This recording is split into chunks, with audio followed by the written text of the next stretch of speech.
Hi to all, welcome to my channel study with Nancy. सभी को नमस्ते और सभी का स्वागत है हमारे चैनल के ऊपर। आज का जो सेशन है वो हमारे लिए बहुत ज़्यादा इम्पोर्टेंट रहने वाला है, क्योंकि आज के सेशन में हम आरपीएससी के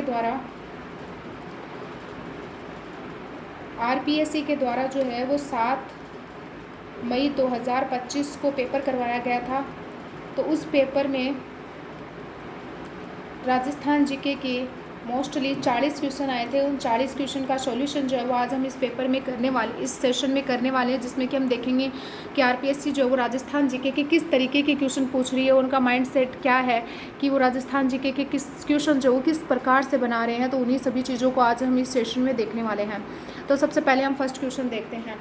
तो राजस्थान के एकीकरण से संबंधित निम्नलिखित कथनों को पढ़िए। तो पहला जो कथन आ जाता है कि राजस्थान को बम्बई प्रांत से सुनेल टप्पा प्राप्त हुआ। ये कथन सरासर गलत है, क्योंकि आप सभी को पता है कि बम्बई प्रांत से जो है वो कौन सा मिला था हमें। तो बम्बई प्रांत से हमें आबू रोड मिला था, जो कि आप सभी को पता है कि ये सिरोही में आ जाता है।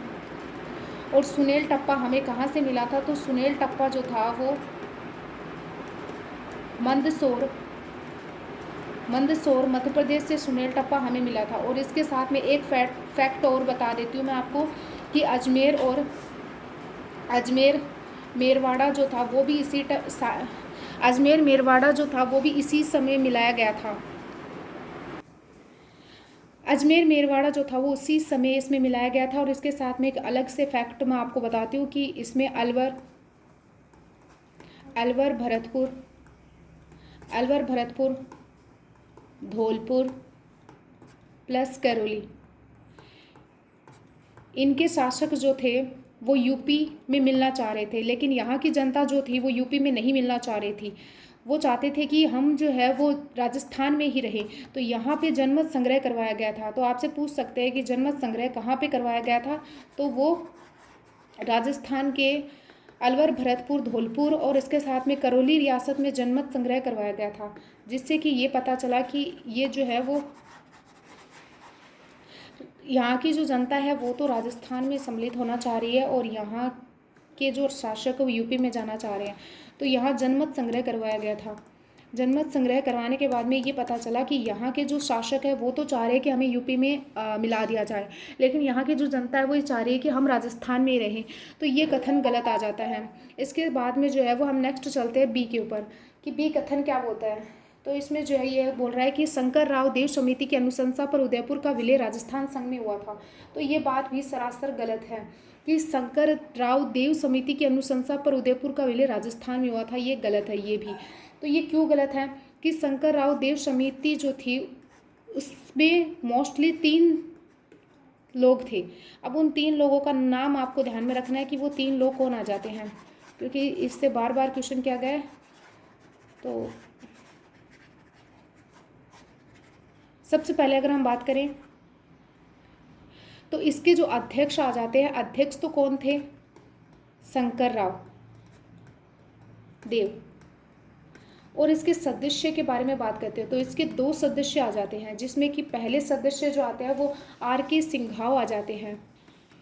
आर के सिंघावा जो आते हैं वो पहले सदस्य आ जाते हैं। दूसरे सदस्य जो है वो प्रभु दयाल आ जाते हैं। ये 2 इसके सदस्य आते हैं और अध्यक्ष शंकर राव देव आ जाते हैं। शंकर राव देव जो थे उनकी समिति जो थी उन्होंने मत्स्य संघ के लिए अनुशंसा करी थी। मत्स्य संघ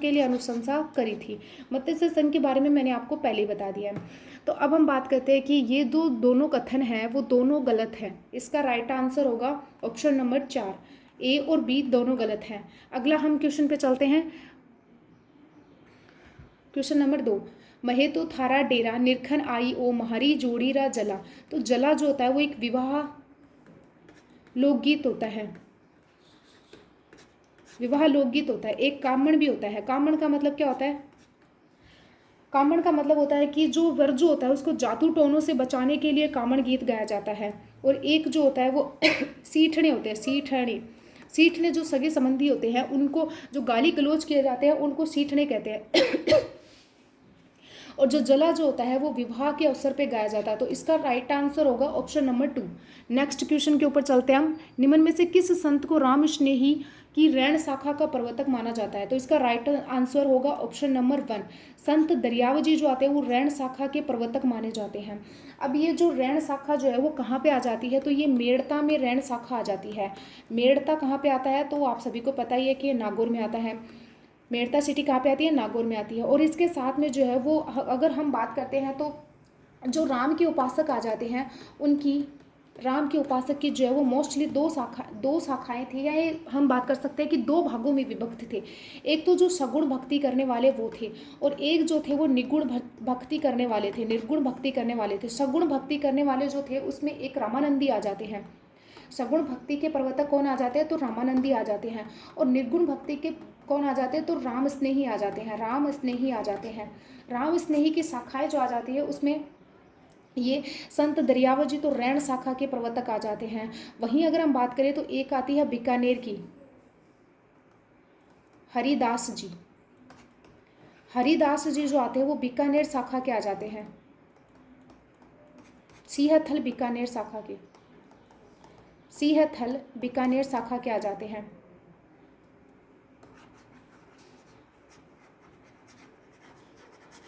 एक अगर हम बात करें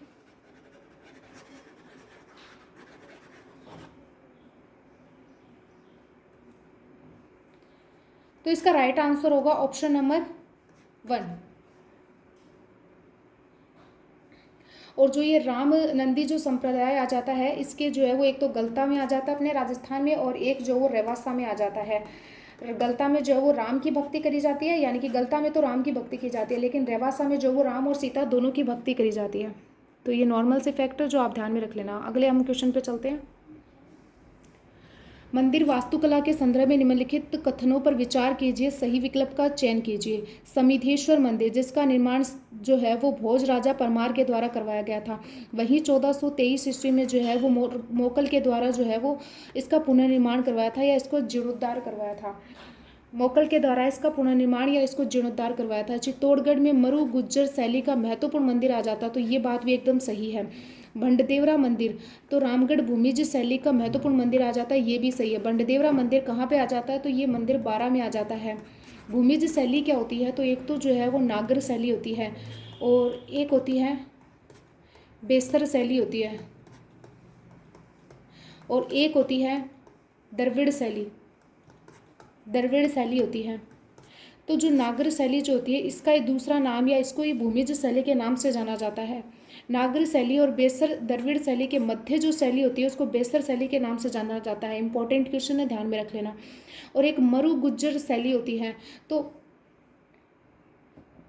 एक गुज्जर प्रतिहार शैली का राजस्थान का सबसे अंतिम मंदिर कौन सा आ जाता है? तो वो किरांडू का मंदिर आ जाता है। किरांडू का मंदिर आ जाता है जो कि गुज्जर प्रतिहार शैली का अंतिम मंदिर आ जाता है। गुज्जर प्रतिहार शैली का अंतिम मंदिर किरांडू का मंदिर आ जाता है। तो इसमें ऑप्शन नंबर ए और बी दोनों सत्य हैं। नेक्स्ट क्वेश्चन के ऊपर चलते हैं। गिद्दड़ लोक नृत्य का मुख्य वाद्य क्या होता है? तो गिद्दड़ लोक नृत्य आप सभी को पता है शेखावाटी अंचल में किया जाता है, इसका नगाड़ा होता है। नेक्स्ट क्वेश्चन पे चलते हैं। निम्नलिखित में से कौन सा से कथन राजस्थानी कवि केशवदास गार्डन के बारे में सही है? तो उसने गुण रूपक नामक ग्रंथ की रचना करी थी, तो ये बात एकदम सही है। गुण रूपक में बीकानेर के शासक राय सिंह का वर्णन है, तो ये बिल्कुल गलत है।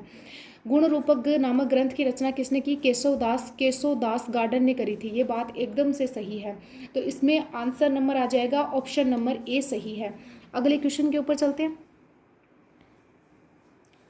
एक प्राकृतिक प्रदेश की निम्नलिखित विशेषताओं पर विचार कीजिए। तो इसकी औसत ऊंचाई जो है वो 1225 मीटर आ जाती है, और जरगा इसका सर्वोच्च शिखर आ जाता है। तो क्या हाड़ौती का पठार आता है? तो नहीं। माउंट आबू प्रदेश आता? नहीं। मालपुरा करौली का मैदान आता? नहीं। इसका राइट आंसर होगा ऑप्शन नंबर 3, भोराट का पठार। भोराट का पठार कहाँ पे आ जाता है? तो मेवाड़ी अंचल में आ जाता है। मेवाड़ी अंचल में भोराट का पठार आ जाता है, जिसकी औसत ऊंचाई 1225 मीटर आ जाती है। वहीं अगर हम बात करें तो इसका सर्वोच्च शिखर जो वो जरगा आ जाता है। ठीक है, अब हम नेक्स्ट क्वेश्चन के ऊपर चलते हैं। नदियों को सम्मिलित करना है, नदियों के उद्गम स्थल से उनके सुमेलित करना है। सूची 1 नदी और सूची 2 उनका उद्गम स्थल सुमेलित कीजिए तथा नीचे दिए गए कूट में सही उत्तर का चयन कीजिए। तो कालीसिंध नदी का उद्गम होता है बागली गांव देवास से, और कातली नदी का होता है खंडेला की पहाड़ी से। कातली नदी जो होती है वो राजस्थान में पूर्णतः जो है वो आंतरिक प्रवाह की सबसे लंबी नदी आ जाती है। और वैसे अगर हम आंतरिक प्रवाह की लंबी नदी अगर हम देखते हैं तो वो घग्गर नदी आ जाती है। लूनी नदी का उद्गम होता है नाग पहाड़ अजमेर से। बाणगंगा नदी का उद्गम होता है बैराठ की पहाड़ी, अभी जो है ये कोटपुतली तहसील में आ गई है सॉरी, कोटपुतली ज़िले में आ गई है। तो पहले तो बैराठ कहाँ पे था? जयपुर में था। अभी जो है वो कोटपुतली बैराठ की पहाड़ियाँ कहाँ पे आ गई है? तो कोटपुतली और बहरोड में आ गई है। तो इसका राइट आंसर होगा यानी कि 1 का 2, ये 2, और इसके साथ में कातली 4 और लूनी 3। तो इसका राइट आंसर हो जाएगा option number 3। Okay, next question के ऊपर चलते हैं। कौन सा सुमेलित नहीं है? तो राणा प्रताप सागर बांध चित्तौड़गढ़ में आता है, ये सही है। राणा प्रताप सागर झील जो है वो भी चित्तौड़गढ़ में आती है। एक आता है कायलाना और एक आता है उमेद सागर। तो उमेद सागर भीलवाड़ा में आता है, ये बात भी एकदम सही है, क्योंकि उमेद सागर जो है वो 2 जगह पे आ जाते हैं। एक तो जोधपुर में आता है उमेद सागर, और इसके साथ में एक उमेद सागर जो है वो भीलवाड़ा में भी आता है। लेकिन कायलाना जो आता है वो बीकानेर में नहीं आता है, कायलाना जोधपुर में आता है। और कायलाना जो झील आ जाती है उसका निर्माण जो है वो प्रताप सिंह के द्वारा करवाया गया था, इसीलिए इसको प्रताप सागर झील के नाम से भी जाना जाता है। कायलाना झील के द्वारा ही जो वो जोधपुर को जलापूर्ति होती थी। अभी तो जो है वो कायलाना झील में इंदिरा गांधी नहर का पानी आता है। तो इसका राइट आंसर होगा ऑप्शन नंबर 3, ये कायलाना झील जो है वो गलत आ जाती है। कौन सा जिलों का समूह है जून से सितंबर के मध्य सामान्यतः 60 से 75 सेंटीमीटर वर्षा प्राप्त करता है? तो ये अपना राजस्थान का मैप आता है, जिसमें इधर वाला जो है ये 90 आ जाता है। तो इसके बीच वाला यानी कि यहाँ पे जो है अगर हम बात करें तो राजसमंद, जयपुर और अलवर, ये गलत है। सिरोही, पाली, अजमेर, ये भी गलत है। बारा, झालावाड़, प्रतापगढ़, ये भी गलत है। इसका राइट आंसर होगा ऑप्शन नंबर 1, भीलवाड़ा, टोंक, दौसा। भीलवाड़ा, टोंक, दौसा। तो इसका ये राइट आंसर हो जाएगा। 10 का राइट आंसर होगा ऑप्शन नंबर 1। नेक्स्ट क्वेश्चन पर चलते हैं। राजस्थान के निम्नलिखित में से किस कृषि जलवायु प्रदेश की मुख्य खरीफ फसल मक्का, धान और गन्ना, तिल है? तो आर्द्र दक्षिणी पूर्वी मैदान, पूर्वी आ गया तो ये गलत है। उपाद्र तो माउंट आबू यानी कि उधर के साइड में होगा, तो ये भी गलत है। सिंचित यानी कि गंगानगर और पश्चिमी मैदान यहाँ पे हो ही नहीं सकती, तो इसका राइट आंसर होगा ऑप्शन नंबर 1, आर्द्र दक्षिणी मैदान। नेक्स्ट क्वेश्चन पे चलते हैं। नागौर और पाली की मुख्य मृदा क्या है? तो नागौर और पाली में लाल रेतीली मृदा भी पाई जाती है, और लाल पीली मृदा यहाँ पे नहीं पाई जाती है। अल्फी मृदा यहाँ पे नहीं पाई जाती, लेकिन पीली और भूरी रेतीली मृदा भी यहाँ पे पाई जाती है, यानी कि ये दोनों मृदा यहाँ पे पाई जाती है। तो ये क्वेश्चन डिलीट होगा, या फिर इसमें जो है वो मोस्टली पीली भूरी रेतीली मृदा जो है वो माना जाएगा। तो इसमें 2 ऑप्शन जो है वो सही है, ऑप्शन नंबर 1 और ऑप्शन नंबर 4। तो नेक्स्ट क्वेश्चन पे चलते हैं। निम्नलिखित विशेषताओं के आधार पर राजस्थान के वन प्रकारों को पहचानिए। तो यह वन सामान्यतः उदयपुर में तथा कोटा, बूंदी, चित्तौड़गढ़, सिरोही जिलों के कुछ भागों में पाए जाते हैं। इन वनों में सामान्यतः धोकड़ा, गुल्लर, आम, पलास, सिमल आदि वृक्ष पाए जाते हैं। यह वन 300 से 1200 मीटर की ऊंचाई पर पाए जाते हैं। तो कौन से वन आ जाते हैं जो कि उदयपुर में और कोटा में और बूंदी में और चित्तौड़गढ़ में और सिरोही इन जिलों में पाए जाते हैं? और वनों में जो है वो सामान्यतः कौन से वृक्ष पाए जाते हैं? तो धोकड़ा, गुल्लर, आम, पलास, सिमल पाए जाते हैं। और इसकी जो मीटर में ऊंचाई आ जाती है वो 300 से लेकर जो वो 1200 तक आ जाती है। तो क्या वो शुष्क सागवान के होते हैं? तो शुष्क सागवान तो हो ही नहीं सकते हैं। और इसके साथ में जो उपोष्ण सदाबहार वन है तो ये भी नहीं हो सकते हैं, क्योंकि सदाबहार तो माउंट आबू की तरफ होंगे। और इसके साथ में कांटेदार वन, शुष्क सागवान वन तो जो है वो दक्षिणी साइड में आ जाते हैं, शुष्क सागवान वाले तो। और उष्णकटिबंधीय कांटेदार वन तो जो है वो पश्चिमी साइड में आ जाते हैं। तो इसका राइट आंसर होगा ऑप्शन नंबर 3, यानी कि मिश्रित पतझड़ी वन। 2011 की जनगणना में राजस्थान में बाल लिंगानुपात कितना है? तो वैसे तो हमारा लिंगानुपात 928 आ जाता है, जिसमें कि हमारा अगर हम शहरी लिंगानुपात देखते हैं तो 933 जो है वो हमारा शहरी लिंगानुपात आता है। 933 हमारा शहरी लिंगानुपात आता है। और अगर ग्रामीण लिंगानुपात 933 आता है और शहरी लिंगानुपात 914 आ जाता है। और अगर हम बात करें तो राजस्थान में बाल लिंगानुपात कितना आता है, तो बाल लिंगानुपात जो है वो 888 जो है वो बाल लिंगानुपात आता है, जिसमें कि ग्रामीण में तो 892 आ जाता है और शहरी में 874 आ जाता है। वैसे ही कितना आता है, 928 आता है, जिसमें कि ग्रामीण में 933 आ जाता है और शहरी में 914 आ जाता है। तो नेक्स्ट क्वेश्चन पे चलते हैं। बालोतरा और बगरू में जल प्रदूषण का प्रमुख कारण क्या माना जाता है? तो आप सभी को पता है कि बालोतरा में अजरक प्रिंट और बगरू में जो है वो बगरू प्रिंट। बालोतरा में जो है वो लाल व नीले रंगों का प्रयोग किया जाता है अजरक प्रिंट को बनाने और रंगाई छपाई करने के लिए, इसलिए वस्त्र इकाई की वजह से यहाँ पे सर्वाधिक जल प्रदूषण होता है। तो अगले क्वेश्चन के ऊपर चलते हैं। जनगणना 2011 के अनुसार राजस्थान में 1 लाख से कम नगरीय जनसंख्या वाले जिले कौन से आ जाते हैं? तो यहाँ पे ये बांसवाड़ा आ गया है, तो ये भी गलत है, बांसवाड़ा आ गया ये भी गलत है, और बांसवाड़ा आ गया ये भी गलत है, सीधे सीधे। तो इसका राइट आंसर होगा ऑप्शन नंबर 1, डूंगरपुर, जैसलमेर और प्रतापगढ़। नेक्स्ट क्वेश्चन पे चलते हैं। निम्नलिखित को सुमेलित कीजिए तथा नीचे दिए गए कुट से सही उत्तर का चयन कीजिए। पन्ना।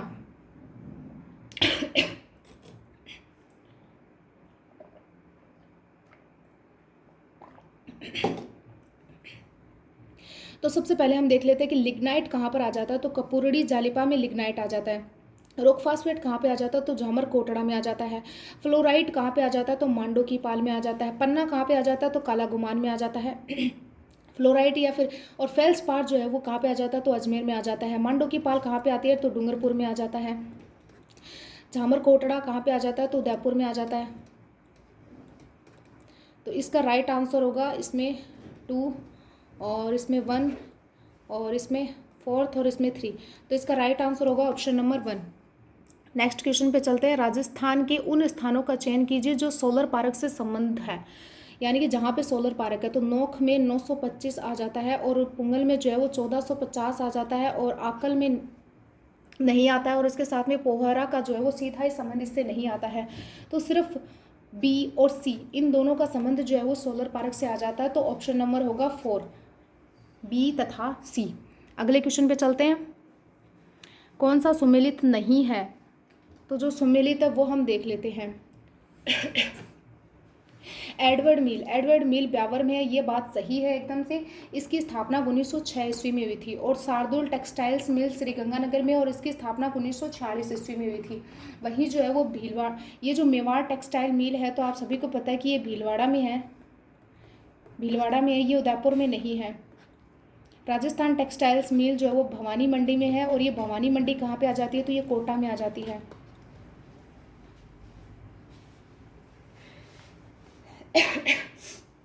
तो इसका राइट आंसर होगा ऑप्शन नंबर 1, क्योंकि मेवाड़ टेक्सटाइल मिल जो है वो उदयपुर में नहीं है, वो भीलवाड़ा में है, और इसकी स्थापना जो है वो 1938 में करवाई गई थी, यानी कि 1938 में, और ब्यावर वाली की 1906 में, और शार्दुल टेक्सटाइल मिल्स की जो है वो 1946 में करवाई गई थी। नेक्स्ट अगर हम बात करें अगले क्वेश्चन के ऊपर, तो बिरमानिया और फतेहगढ़ क्षेत्र किस खनिज के उत्पादक क्षेत्र हैं? तो बिरमानिया व फतेहगढ़ जो है वो रॉक फास्फेट के लिए आ जाते हैं। तो 20 क्वेश्चन का जो है वो ऑप्शन नंबर 3 राइट होगा। अगले क्वेश्चन पे चलते हैं। निम्नलिखित स्थानों में से किस स्थान पर बायोलॉजिकल पार्क स्थापित नहीं है? तो नाहरगढ़ में है, और इसके साथ में जो है वो जोधपुर में है, और सज्जनगढ़ में है, लेकिन सिरोही में जो है वो नहीं है। तो इसका राइट आंसर होगा ऑप्शन नंबर 1। इसका राइट आंसर होगा ऑप्शन नंबर 1। सिरोही में जो है वो बायोलॉजिकल पार्क नहीं है। अगले क्वेश्चन पर चलते हैं। निम्नलिखित में से कौन से देश हिंद महासागर में चागोस द्वीप समूह पर संप्रभुता विवाद में शामिल है? तो वो कौन से देश आ जाते हैं? तो संयुक्त राज्य अमेरिका और ऑस्ट्रेलिया नहीं आते हैं, भारत और चीन नहीं आते हैं, और फ्रांस और मेडागास्कर भी नहीं आते हैं, यूनाइटेड किंगडम, यूके और मॉरिशस आ जाते हैं। बात ये आती है कि ये मॉरिशस आता है और ये चागोस द्वीप आता है। तो ये जब यूके का मॉरिशस के ऊपर अधिकार था तब मॉरिशस को जो है वो आज़ाद कर दिया गया था, लेकिन चागोस द्वीप जो है वो मॉरिशस को नहीं दिया गया था। इस वजह से अभी जो वो यूके में ये बात चल रही है कि जो चागोस द्वीप जो है वो हम मॉरिशस को वापस दे देंगे। तो इसका राइट आंसर होगा ऑप्शन नंबर 4। अगला है 23 का क्वेश्चन। विश्व उपभोक्ता अधिकार दिवस कब मनाया जाता है? तो 15 मार्च को जो है ये मनाया जाता है। 2025 की थीम क्या थी? स्थायी जीवन शैली के लिए एक उचित बदलाव लाना। तो ये जो है वो इसकी थीम थी। तो इसका राइट आंसर होगा ऑप्शन नंबर 2। अगले क्वेश्चन पे चलते हैं। Question number 24। मार्च 2025 में सोर्स एक्स इंडिया 2025 के तीसरे संस्करण का उद्घाटन कहाँ पे हुआ था? तो नई दिल्ली में हुआ था। तो इसका राइट आंसर होगा ऑप्शन नंबर 4। निम्नलिखित में से किसमें मार्च 2025 में भारत के राष्ट्रपति द्वारा सर्वोच्च न्यायालय के न्यायाधीश के रूप में नियुक्त किया गया है? तो वो किया गया है श्री जयमाल्या बागची। श्री जयमाल्या बागची को जो है वो सुप्रीम कोर्ट के न्यायाधीश के रूप में नियुक्त किया गया है प्रेसिडेंट के द्वारा। अगले क्वेश्चन पे चलते हैं। भारत की पुरुषों की रेगू टीम ने मार्च 2025 में सेपक टकरा विश्व कप 2025 में अपना अब तक का पहला स्वर्ण पदक निम्नलिखित में से देशों में से किसको फाइनल मैच में हराकर जीता है? तो किसको हराया इन्होंने? तो जापान को हराया है। तो इसका राइट आंसर होगा ऑप्शन नंबर 2। राजस्थान दिवस 2025 पर सप्ताह भर चलने वाले कार्यक्रम के एक भाग के रूप में निम्नलिखित में से किस शहर में मार्च 2025 में विकास एवं सुशासन उत्सव का आयोजन किया गया था? यानी कि विकास और सुशासन उत्सव का आयोजन जो है वो कहाँ पर किया गया था? तो इसका राइट आंसर होगा ऑप्शन नंबर 2, यानी कि भीलवाड़ा में जो वो विकास व सुशासन उत्सव का आयोजन किया गया था। अब हम नेक्स्ट क्वेश्चन पे चलते हैं। मार्च 2025 में भारत का पहला digital forest stack app Rajasthan में प्रारंभ किया गया। इस ऐप का नाम क्या जाता है? तो अगर फॉरेस्ट के लिए है तो वन ही तो आएगा, तो डिजी वन फॉरेस्ट स्टैक जो है वो इसका नाम आ जाता है। तो ऑप्शन नंबर 1 जो है वो इसका राइट आंसर होगा। अगले क्वेश्चन पे चलते हैं। राजस्थान बजट 2025-26 के अनुसार राजस्थान के निम्नलिखित में से किस चिकित्सालय के विट्रियो रेटिना सर्जरी यूनिट का उन्नयन किया जाएगा? तो वो किया जाएगा PBM चिकित्सालय बीकानेर में। तो इसका राइट आंसर होगा ऑप्शन नंबर 3। अगले क्वेश्चन पे चलते हैं। ऊर्जा के क्षेत्र में राजस्थान बजट 2025-26 के संदर्भ में निम्नलिखित में से कौन सा सही नहीं है? इसमें सही नहीं है वो पूछा है। तो बजट 2025-26 में दिया कुमारी जी के द्वारा क्या क्या घोषणा करी गई थी? तो आगामी वर्ष 6400 मेगावाट से भी अधिक अतिरिक्त बिजली उत्पादन करना, तो ये लक्ष्य रखा गया था। आगामी वर्ष 50,000 नए कृषि तथा 5 लाख डोमेस्टिक कनेक्शन देना, ये भी सही है। आगामी वर्ष निजी क्षेत्रों के माध्यम से 50 गीगावाट ऊर्जा का उत्पादन करना, ये गलत है। मुख्यमंत्री निःशुल्क बिजली योजना में लाभान्वित परिवार को चरणबद्ध रूप से सोलर प्लांट लगाने हेतु 150 यूनिट बिजली प्रतिमाह निःशुल्क दी जाएगी, ये भी सही है। तो इसका राइट आंसर होगा ऑप्शन नंबर 3 कि यह गलत है। नेक्स्ट हम बात करते हैं। राजस्थान बजट 2025-26 के संदर्भ में मुख्यमंत्री आयुष्मान आरोग्य योजना के अंतर्गत निम्न कथनों पर विचार कीजिए और सही विकल्प चुनिए। तो 70 वर्ष से अधिक आयु के वृद्धजनों हेतु जेरियाट्रिक केयर पैकेज प्रस्तावित किया गया है, तो ये बात भी सही है। राजकीय आयुष चिकित्सालय के माध्यम से आयुष पैकेज भी प्रस्तावित किया गया है, तो ये बात भी सही है। तो इसका आंसर होगा ऑप्शन नंबर 1 और 2 दोनों राइट है। तो A और B दोनों सही है। अगले क्वेश्चन पे चलते हैं। कालीबंगा के उत्खनन से निम्न में से कौन सा संबंध नहीं है? तो ये तो आप सभी को ही पता है और नॉर्मल सा क्वेश्चन। अमलानंद घोष भी है, ब्रजवासी लाल भी हैं और बालकृष्ण थापर भी हैं, लेकिन ये नहीं है। यानी कि कौन नहीं है? BN दीक्षित जो है वो नहीं है। तो इसका आंसर आ जाएगा ऑप्शन नंबर 3। अगले क्वेश्चन पे चलते हैं। मध्य पाषाणकालीन पुरास्थल बागोर के संबंध में निम्नलिखित कथनों पर विचार कीजिए और सही विकल्प चुनिए। तो बागोर की अगर हम बात करें तो ये कोठारी नदी के निकट स्थित, तो ये बात सही है। कोठारी नदी यानी कि भीलवाड़ा के पास में आ जाती है। बागोर में उत्खनन 3 चरणों में सामने आया है, तो ये भी सही है। तो इसका राइट आंसर होगा ऑप्शन नंबर 3। A और B दोनों सही है। गागरोन किले का पहला शाखा किस शासक के शासनकाल में हुआ था? तो सभी को पता है अचलदास खींची के शासनकाल में हुआ था और अचलदास खींची के शासनकाल में हुआ था। अचलदास खींची वचनिका जो वो शिवदास गार्डन जी के द्वारा लिखी गई थी। मेवाड़ के किस महाराजा के अनुरोध पर श्यामल दास ने वीर विनोद का लेखन कार्य प्रारंभ किया था? तो वो महाराजा सज्जन सिंह के बोलने पर किया था। वीर विनोद आ जाती है और एक जो है वो राज विनोद भी आ जाती है। राज विनोद या फिर इसको हम राय विनोद भी कह सकते हैं। और ये किसने लिखी थी? तो भट्ट सदाशिव ने जो है वो ये लिखी थी। और जो श्यामल दास जी जो आ जाते हैं उनको केसरे ए हिंद की उपाधि तो अंग्रेजों के द्वारा दी गई थी, लेकिन इनको जो है वो वीर कविराज श्यामल दास कविराज की उपाधि जो है वो सज्जन सिंह के द्वारा दी गई थी। तो ये भी एक्स्ट्रा फैक्ट है, तो आप ध्यान में रख लेना। अगले क्वेश्चन पे चलते हैं। वॉल्टर कृत हितकारिणी सभा की प्रथम बैठक में लड़के व लड़कियों के विवाह की आयु को निर्धारित करने का विषय किस रियासत के प्रतिनिधि की सलाह पर सम्मिलित किया गया था? तो वो आंसर आ जाएगा बूंदी, यानी कि ऑप्शन नंबर 3 आ जाएगा। तो वॉल्टर हितकारिणी जो सभा आ जाती है उसकी मोस्टली अगर हम बात करें तो इसके द्वारा जो है वो 1879 ईस्वी से 1936 ईस्वी 1889 में जो है इसकी स्टार्टिंग हुई थी और 1936 में इसको समाप्त कर दिया गया था। पहले इसको राजपूत हितकारिणी सभा के नाम से जाना जाता था और इसमें लड़के की आयु कितनी रखी गई थी? तो बॉयज़ की आयु रखी गई थी 18 साल और गर्ल्स की उम्र कितनी रखी गई थी? 14 साल रखी गई थी। तो वॉल्टर कृत हितकारिणी सभा जो थी इसको स्टार्टिंग 1889 में हुआ था, लेकिन इसकी जो एंडिंग थी यानी कि समाप्त कर दी गई थी 1936 में कर दी गई थी इसको समाप्त। नेक्स्ट हम बात करें तो इसका जो पहला अधिवेशन हुआ था वो 10 मार्च 1888 ईस्वी को जो है वो इसका पहला अधिवेशन हुआ था। इसका जो दूसरा अधिवेशन हुआ था तो वो जनवरी 1889 ईस्वी को जो है वो हुआ था, जिसमें कि इसका नाम वॉल्टर कृत हितकारिणी सभा कर दिया गया था। अगले क्वेश्चन पे चलते हैं। बीकानेर रियासत के चूरू में 1907 में सर्व हितकारिणी सभा की स्थापना में निम्न में से किसकी भूमिका थी? तो स्वामी गोपाल दास की भूमिका थी, जिन्होंने चूरू में जो है वो पाठशाला की भी स्थापना करी थी। तो 1907 में सर्व हितकारिणी सभा की स्थापना गोपाल दास जी के द्वारा करी गई थी। राजस्थान में ब्रिटेन सरकार के विरुद्ध आतंकवादी गतिविधियों के तहत डोगरा गोलीकांड का योजना में कौन शामिल नहीं था? डोगरा गोलीकांड की योजना में कौन शामिल नहीं था? तो ये मैंने आपको जब आरबीएससी बुक पढ़ाई थी उसमें मैंने डोगरा कांड के बारे में बताया था। इसमें ज्वाला प्रसाद जी भी थे, राम सिंह भी थे और फतेह चंद भी थे, लेकिन इसका मांगी लाल जी है वो इससे संबंधित नहीं थे या इसमें शामिल नहीं थे। तो इसका आंसर आ जाएगा ऑप्शन नंबर 3, यानी कि वो डोगरा गोलीकांड में जो वो शामिल नहीं थे, मांगी Lal ji, option number 3। Next question पे चलते हैं। मेवाड़ प्रजामंडल के संबंध में निम्नलिखित कथनों पर विचार कीजिए, सही विकल्प चुनिए।